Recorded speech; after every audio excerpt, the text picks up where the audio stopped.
Malankara tourism പദ്ധതിയിൽ 112 കോടി രൂപയുടെ ക്രമക്കേട് ഉണ്ടായെന്ന പരാതിയിലാണ് ഈ അന്വേഷണം നടക്കുക. എസ് വിനേഷ് കുമാർ തിരുവനന്തപുരത്ത് ഈ വാർത്തയുടെ വിവരങ്ങളുമായി നമുക്കൊപ്പം മോർണിംഗ് ഷോയിൽ തത്സമയം ചേരുന്നു. Vinesh, good morning. പറയൂ വിനേഷ്, മുൻ മന്ത്രി റോഷി അഗസ്റ്റിൻ വെട്ടിലാവൂ?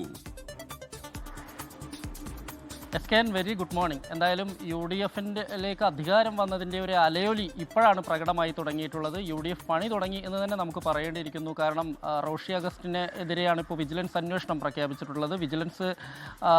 ഇടുക്കി വിജിലൻസ് DYSP 1 മാസത്തിനകം റിപ്പോർട്ട് നൽകാനാണ് നിർദ്ദേശം പോയിട്ടുള്ളത്. എന്തായാലും അതനുസരിച്ചായിരിക്കും ഈ റോഷി അഗസ്റ്റിനെതിരെ കേസെടുക്കണമോ എന്നതുൾപ്പെടെയുള്ള കാര്യങ്ങളിലേക്ക് പോവുക.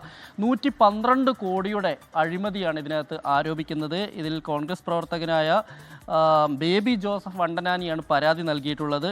കൊളപ്ര കാഞ്ഞാർ ഇറിഗേഷൻ ടൂറിസം പദ്ധതിക്ക് വേണ്ടിയിട്ടാണ് ഇത്തരത്തിൽ ഒരു ക്രമക്കേട് നടത്തിയിട്ടുള്ളത്. അതിൽ ടെൻഡർ നടപടികളിലൊന്നും സുതാര്യത ഇല്ല എന്ന് തന്നെയാണ് പറയുന്നത്.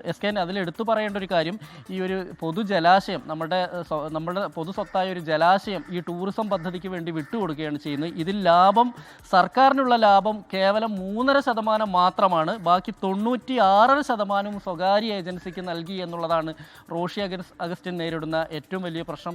റോഷിയുടെ നേതൃത്വത്തിലാണ് ഇത്തരം ഒരു നീക്കം നടത്തിയിട്ടുള്ളതെന്ന് പറയുന്നത്.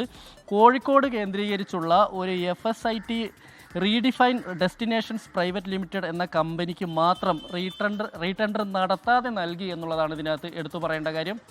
എന്തായാലും ഇതുമായി ബന്ധപ്പെട്ടുകൊണ്ടുള്ള അന്വേഷണം നടക്കുന്നു. റോഷി അഗസ്റ്റിൻ വെട്ടിലാവുമോ എന്ന് നമുക്ക് 1 മാസത്തിനകം തന്നെ അറിയാൻ കഴിയും.